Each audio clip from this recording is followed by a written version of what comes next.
Hello, আসসালামু আলাইকুম। শখের খামার ফরিদপুর থেকে ছোট্ট একটা শর্ট ভিডিও নিয়ে চলে আসলাম।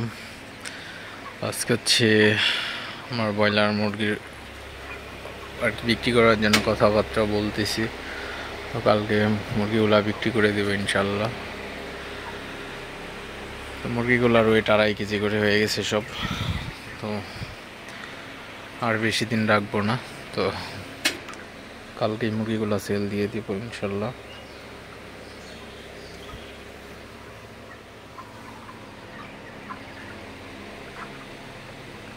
মুরগিগুলো হচ্ছে 180 টাকা করে কেজি, পাইকারি রেট আর কি। দেখি হয়তো বা বুধ বৃহস্পতিবারে 5 টাকা বাড়তে পারে। তো সবাই ভালো থাকবেন, সুস্থ থাকবেন। শখের খামার ফরিদপুর চ্যানেলটা অবশ্যই সাবস্ক্রাইব করবেন, লাইক করবেন, কমেন্ট করবেন এবং শেয়ার করে অন্য হয়তো দেখার সুযোগ করে দিবেন। আল্লাহ হাফিজ।